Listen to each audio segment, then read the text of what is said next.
കോഴിക്കോട് നിന്ന് സിക്ക് കുറെ കാര്യങ്ങളിൽ അവ്യക്തതയുണ്ട്. കോഴിക്കോട് മെഡിക്കൽ കോളേജിലാണ് ഈ സംഭവം ഉണ്ടായത്. അത്രമാത്രം ആളുകൾ ഉള്ള ഒരിടമാണ്. പെട്ടെന്ന് ഇപ്പോൾ ആളുകളെ മാറ്റുന്ന നടപടികളൊക്കെ പുരോഗമിക്കുന്നു. എങ്ങോട്ടേക്കാണ് ഇവരെ എത്തിക്കുന്നത് എന്നതിലാണ് ഒരു അവ്യക്തതയുള്ളത്. സൂപ്രണ്ട് നമ്മളോട് സംസാരിക്കുമ്പോൾ മെഡിക്കൽ കോളേജിനെ കെട്ടിടങ്ങളിലേക്ക് തന്നെ എന്ന് പറയുന്നു. പക്ഷേ ഈ ആംബുലൻസുകൾ നഗരത്തിന്റെ മറ്റു വേദികളിലേക്കാണ് പോകുന്നതെന്ന് രാഹുൽ റിപ്പോർട്ട് ചെയ്യുന്നു. നമുക്കതിലൊരു വ്യക്തതയായിട്ടുണ്ടോ?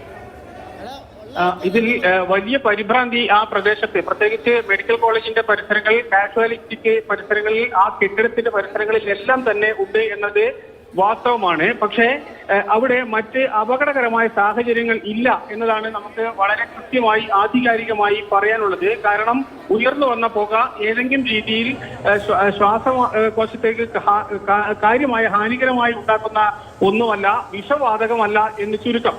അതുകൊണ്ട് തന്നെ പുക ശ്വസിച്ചവർക്ക് താൽക്കാലികമായി ഉണ്ടാകുന്ന ബുദ്ധിമുട്ടല്ലാതെ അതിനപ്പുറത്തേക്കുള്ള കാര്യങ്ങൾ ഉണ്ടാകുന്നില്ല എന്നതാണ് വളരെ പ്രധാനപ്പെട്ട ഒരു കാര്യം. രണ്ടാമത്തെ കാര്യം, അവിടെ നിന്നും ഒഴിപ്പിക്കൽ ഏതാണ്ട് പൂർത്തിയായി എന്ന് തന്നെ പറയാം. ഇനി നാമമാത്രമായ ആൾക്കാരെ മാത്രമേ അവിടെ നിന്ന് മാറ്റാൻ ഉള്ളൂ. അവരെല്ലാം തന്നെ മാറ്റുന്നത് ഒരു ഭാഗത്തെ മെഡിക്കൽ കോളേജിനെ തന്നെയുള്ള മറ്റ് വിഭാഗങ്ങളിലേക്കാണ്, മറ്റ് കെട്ടിടങ്ങളിലേക്കാണ്. മറ്റ് അല്ലാത്ത ആൾക്കാരെ എല്ലാം തന്നെ പരിസരങ്ങളിലേക്കുള്ള ആശുപത്രികളിലേക്കും മറ്റും മാറ്റിയിട്ടുണ്ട്. അതാണ് ആദ്യഘട്ടത്തിൽ തന്നെ ചെയ്തത്. പക്ഷേ ഇപ്പോൾ പുക അവിടെ നിന്ന് പൂർണ്ണമായി നീക്കം ചെയ്യാൻ കഴിയുന്നില്ല എന്ന ഒരു കാര്യമായ പ്രയാസം അവിടെ ഉണ്ട്. കാരണം വെന്റിലേഷൻ എന്ന് പറയുന്നത് തികച്ചും കുറഞ്ഞ ഒരു കെട്ടിടമാണ്.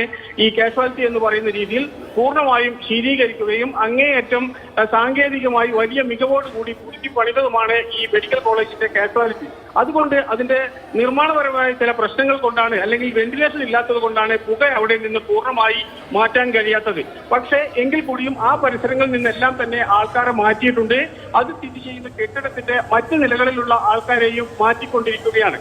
അതുകൊണ്ട് അവിടെ ഇത്രമാത്രം ആൾക്കാരും അതോടൊപ്പം തന്നെ അവരുടെ ബന്ധുക്കളും കൂട്ടിരിപ്പുകാരും അതോടൊപ്പം ഈ വിവരമറിഞ്ഞ് എത്തിയ ആൾക്കാരും എല്ലാം തന്നെ നൂറുകണക്കിന് പേർ ഇപ്പോഴും ഉണ്ട്. പക്ഷേ അവിടെ ഈ ജനങ്ങൾ കാണിക്കുന്ന ഈ പരിഭ്രാന്തിക്ക് അപ്പുറത്തേക്ക് അങ്ങേയറ്റത്തെ ഗൗരവപരമായ അപകടകരമായ സാഹചര്യം ഇല്ല എന്നാണ് മെഡിക്കൽ കോളേജിൽ നിന്ന് നമുക്ക് ലഭിക്കുന്ന വിവരവും ഉന്നതരായ അവിടുത്തെ ഉദ്യോഗസ്ഥരും അവിടുത്തെ പ്രതിസന്ധികളെല്ലാം തന്നെ ഇടപെടുകയും ചെയ്യുന്ന ആൾക്കാർ അറിയിക്കുന്നത്. അതുകൊണ്ട് അപകടകരമായ വലിയൊരു സാഹചര്യം കോഴിക്കോട് മെഡിക്കൽ കോളേജിൽ ഇപ്പോൾ ഇല്ല.